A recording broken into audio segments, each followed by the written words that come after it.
गौ सेवा से बहुत जल्दी शरीर पवित्र होता है, हृदय भी पवित्र होता है और गोविंद भी प्रसन्न होते हैं महाराज।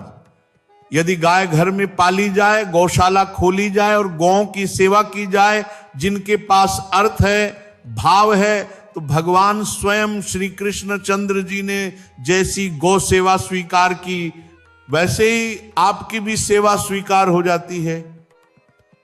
गाय चराना, गाय की परिक्रमा करना, जैसे आप श्री बिहारी जी के मंदिर की 4 परिक्रमा करें और जो फल मिलता है वही फल गाय की 4 प्रदक्षिणा से प्राप्त हो जाता है।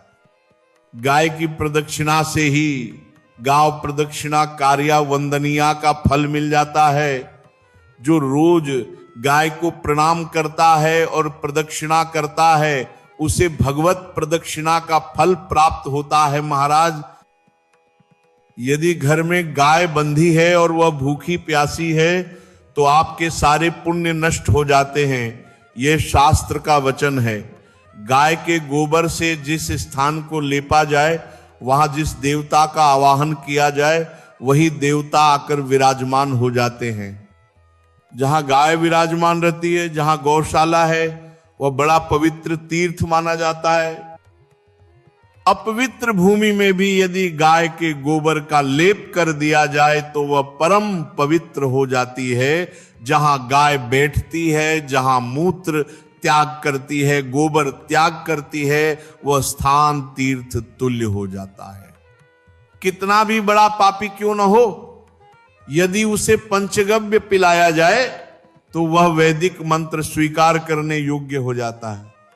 पंचगव्य गाय का दूध, दही, घी, मूत्र और गोबर, इन 5 से बनता है। पहली बार वैदिक मंत्र दीक्षा के समय गुरुदेव भगवान ने पंचगव्य बनवाकर पिलाया था। इससे अपवित्रता नष्ट होकर पवित्रता का संचार होता है। इसीलिए धन्य है वे लोग जिनका जीवन गौ सेवा परायण है। जो गाय में साक्षात भगवान का भाव रखकर गौ सेवा करता है और गाय को भूखी प्यासी नहीं रहने देता, उसके सारे पितर तृप्त होते हैं। त्रता गौर गृहबद्धा, यदि गाय घर में भूखी प्यासी बंधी है तो तुम्हारे सभी सुकृत नष्ट हो जाते हैं।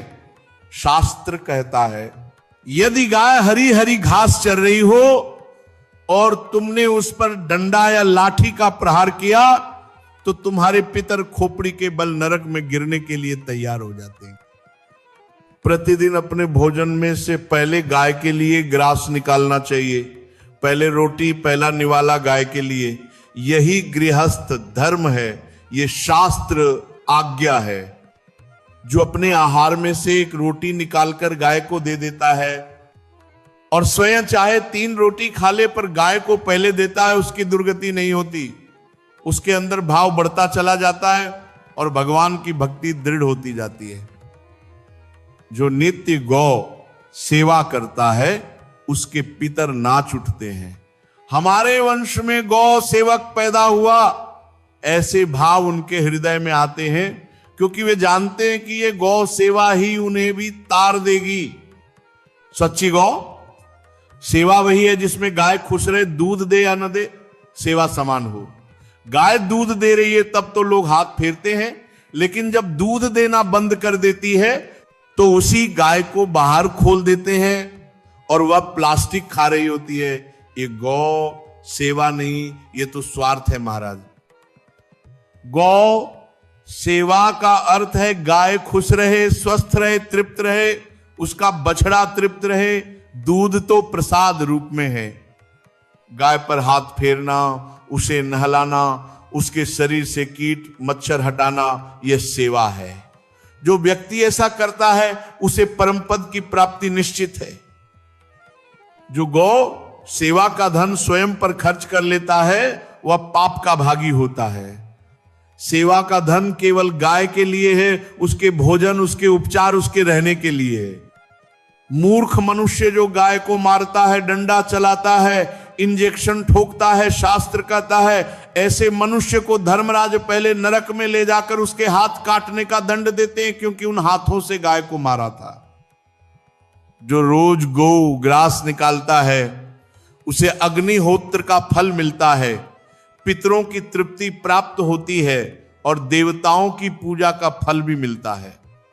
जिसके पास अधिक धन नहीं है वह भी रोज 1 रुपया निकालकर किसी गाय को हरी घास खिला दे, उसे भी गौ सेवा का पूरा फल मिलता है।